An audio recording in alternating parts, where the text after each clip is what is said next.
ದೇಶದಲ್ಲಿ 18 ರಾಜ್ಯದಲ್ಲಿ ಮೀಸಲಾತಿ ಇದೆ.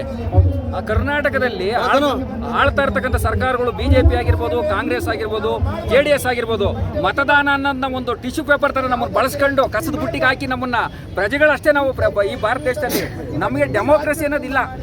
ನಾವು ಇಂಡಿಯಾದಲ್ಲಿ ಇದ್ದೀವೋ ಪಾಕಿಸ್ತಾನದಲ್ಲಿ ಅನ್ನಿಸ್ತದೆ ಇದು. ಯಾಕೆಂದ್ರೆ ನಮ್ಮ ಅಪ್ಪನಿಗೆ ಸಿಕ್ಕಿಲ್ಲ ಮೀಸಲಾತಿ, ನನಗೆ ಸಿಕ್ಕಿಲ್ಲ, ನನ್ನ ಮಗನಿಗೂ ಸಿಗ್ತಾ ಇಲ್ಲ ಅಂದ್ರೆ ಅರ್ಥ ಏನಂದ್ರೆ ರಾಜಕೀಯವಾಗಿ ಮುಂದುವರೆದಿಲ್ಲ, IAS ಇಲ್ಲ, KAS ಇಲ್ಲ, ಒಬ್ಬ DC ಇಲ್ಲ, ಇವತ್ತು ಪಂಚಾಯತಿ ಮಟ್ಟದಲ್ಲಿ ಇಲ್ಲ, ನಿಂತು ಎಲ್ಲ ಶಕ್ತಿ ಇಲ್ಲ, ಮಡವಾಡ್ರಿಗೆ 20 ಲಕ್ಷ ಖರ್ಚು ಮಾಡೋದು ಎಲ್ಲಿದೆ?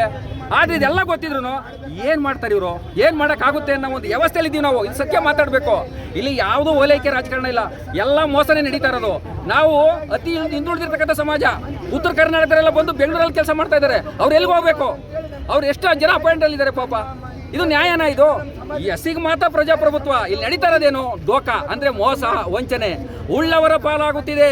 ಈ ದೇಶದ ವ್ಯವಸ್ಥೆ ಉಳ್ಳವರ ಪಾಲಾಗುತ್ತಿದೆ. ಯಾರೋ ಹೊಡ್ಕಂತಿಂತವನೇ, ಸಾವಿರಾರು ಕೋಟಿ ಮಾಡವನೇ.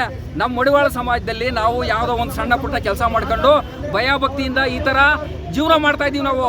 ಒಂದು ಊರಲ್ಲಿ 4 ಮನೆ ಇದೆ, ಅಲ್ಲಿ ಎಷ್ಟು ಎಕರೆ ಜಮೀನಿದೆ ಅವ್ರಿಗೆ? ಇದನ್ನ ಪ್ರಾಕ್ಟಿಕಲ್ ಆಗಿ ಯಾರು ಅರ್ಥ ಮಾಡ್ಕೊಂತ ಇಲ್ಲ.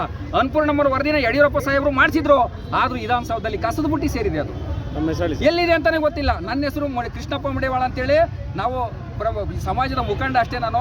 ಆದರೆ ಭಾಳ ನೋವಿದೆ ಸರ್. ಇದು ತುಂಬ ಧನ್ಯವಾದಗಳು. ಯಾಕೆಂದ್ರೆ ನೀವು ಇವತ್ತು ನಾವು ಒಂದು ಪ್ರೆಸ್ ಮೀಡಿಯಾದ ಮುಂದೆ ಬಂದು ನಾವು ಮಾತಾಡೋದು ಅಷ್ಟು ಸುಲಭ ಅಲ್ಲ.